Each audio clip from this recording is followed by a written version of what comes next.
வணக்கம் நேர்களே, தஞ்சாவூர் சமையல் சந்தோஷினி. வாங்க பூண்டு சாதம் செய்யலாம். ஈஸியான மெத்தடில் செய்யலாம். வாங்க.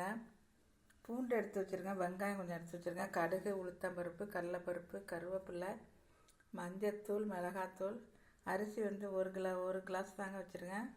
3 கிளாஸ் தண்ணி ஊற்றிருக்கேன். எங்கள் அரிசிக்கு நிறைய தண்ணி ஊற்றணும், அப்போ தான் நல்லா வேகும்.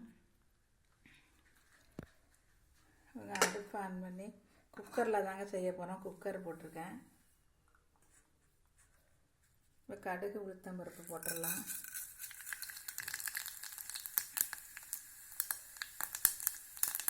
கடலைப்பருப்பையும் போட்டுடலாம்.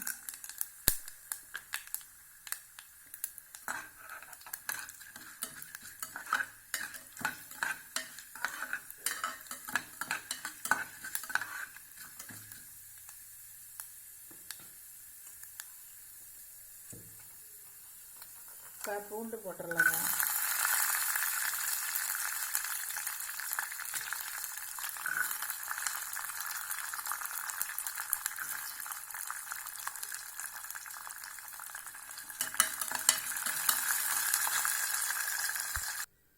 வெங்காயம் கொஞ்சம் போட்டுக்கலாங்க, வாசமாக இருக்கும்.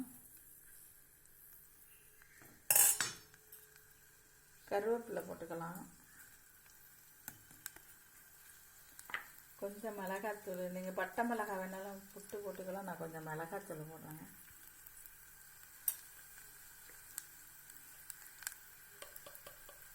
கொஞ்சமாக மஞ்சத்தூள். அவ்வளோதாங்க. ஒரு கிளாஸ் அரிசி, நீங்கள் 3 கிளாஸ் நான் தண்ணி ஊற்றிருக்கேன்.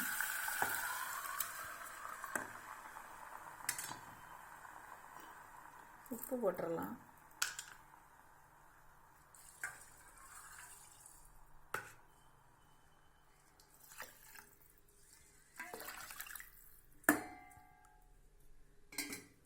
இப்போ மூடி வச்சிடலாங்க.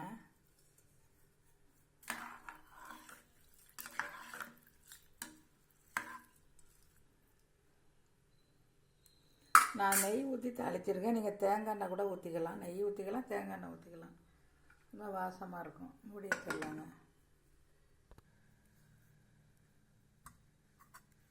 இப்போ பூண்டு சாதம் ரெடி ஆகிட்டுங்க.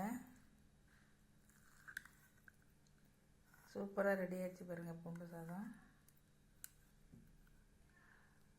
நீங்களும் இதேமாரி செஞ்சு பாருங்கள், சூப்பராக இருக்கும். இந்த வீடியோ பிடிச்சிருந்தேன் லைக் பண்ணுங்கள், ஷேர் பண்ணுங்கள், சப்ஸ்கிரைப் பண்ணுங்கள். வாழ்க வளமுடன்.